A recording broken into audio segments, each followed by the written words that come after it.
Luc chapitre 10, s'il vous plaît. En ce moment même, Jésus, c'est bien ça? Très haï de quoi? Par le Saint-Esprit.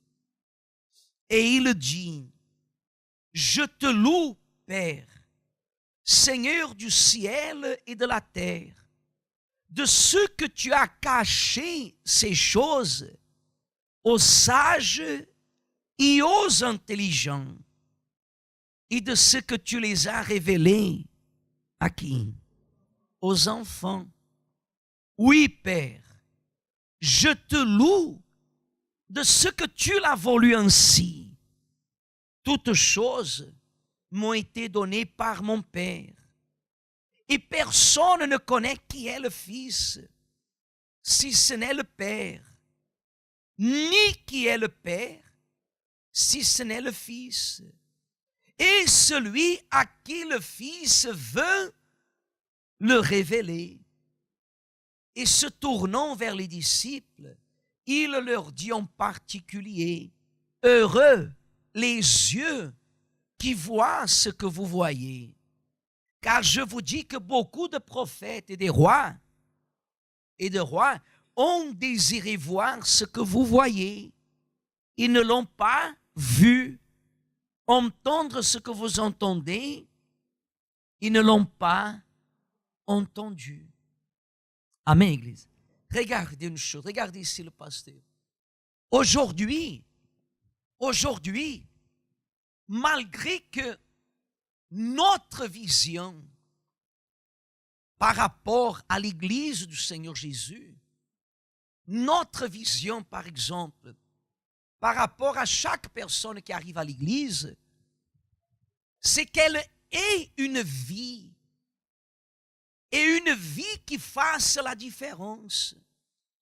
Une vie, par exemple, qui montre la gloire de Dieu. Une vie professionnelle, une vie familiale, une vie conjugale, sentimentale. Nous avons l'envie que le peuple de Dieu est le meilleur. Mais rien de cela est valable si la personne, elle n'investit pas dans sa vie spirituelle. Par exemple, des fois vous passez devant une belle maison et vous dites comme ça, tiens, quelle belle maison. Mais je vais vous poser une question. Est-ce que dans une belle maison, vous pouvez voir les fondations? Non. Non. Vous ne voyez pas les fondations. Vous ne voyez pas les fondations d'une belle maison. Ainsi est dans la vie de quelqu'un qui fait la différence. L'investissement d'un chrétien doit être entièrement dans la vie spirituelle. Parce que tout ce que vous faites, Église, faites attention à ça. Tout investissement que vous faites dans votre vie spirituelle durera pour toujours. Tout ce que vous investissez dans votre vie spirituelle, Église, va durer pour combien de temps? Pour toujours. Votre investissement dans votre vie spirituelle va se répercuter même dans les prochaines générations. C'est pour cela que Jésus il a dit qu'il louait le Père.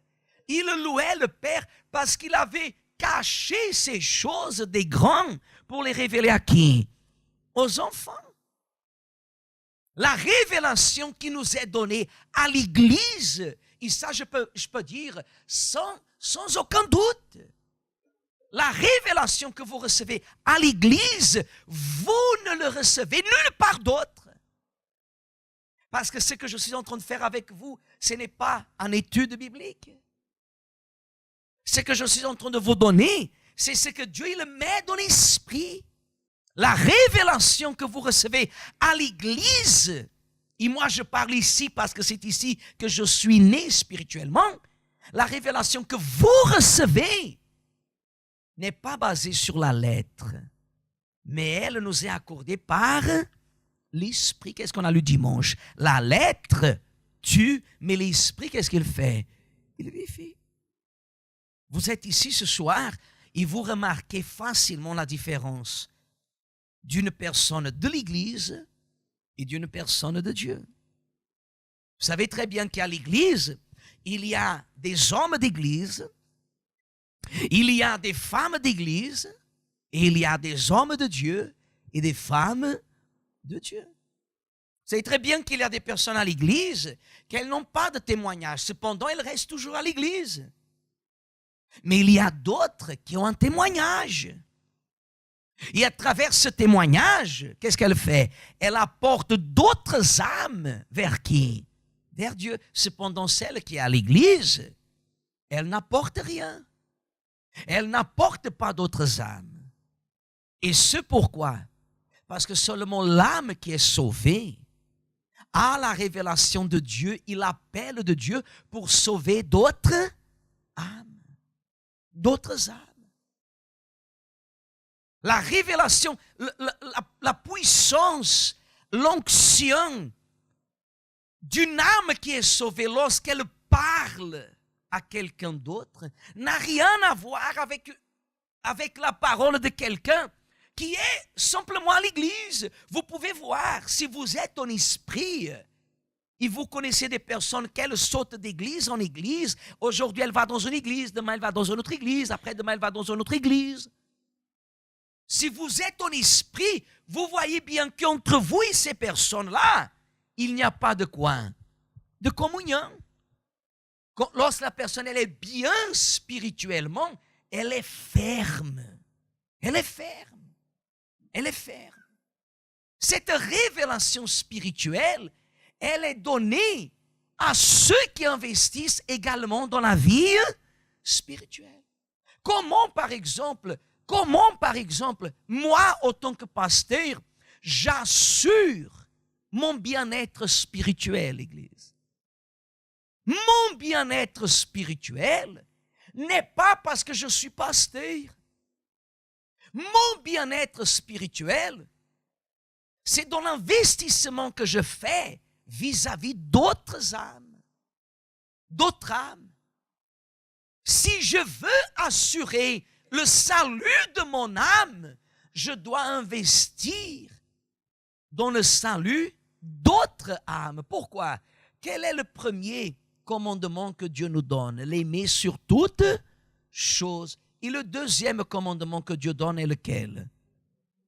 Aime ton prochain. À Dieu, moi je peux dire que j'aime Dieu, mais je ne vois pas. Mais mon prochain, je vois. Et si je néglige mon prochain, je néglige aussi à Dieu.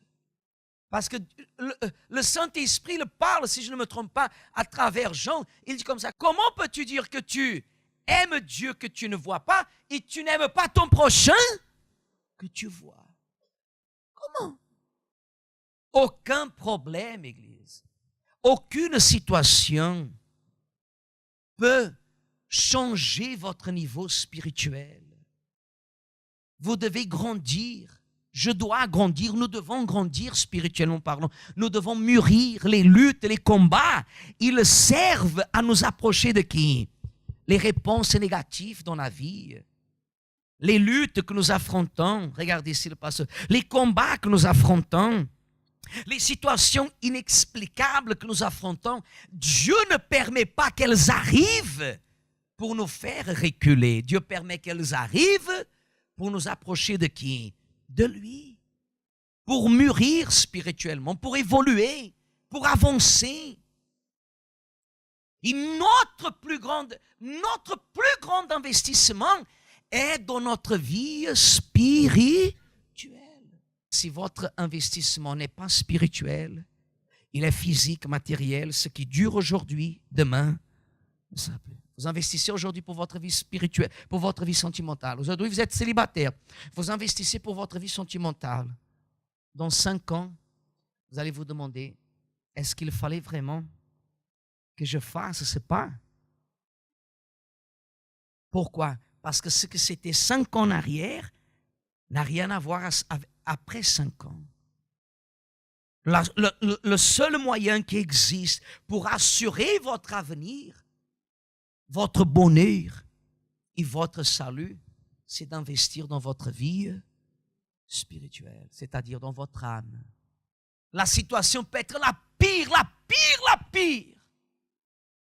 Mais parce que vous investissez dans votre vie spirituelle, rien ne peut vous amener vers le bas. Amen. Parce que combien plus vous investissez dans votre vie spirituelle, plus Dieu vous amène vers le haut.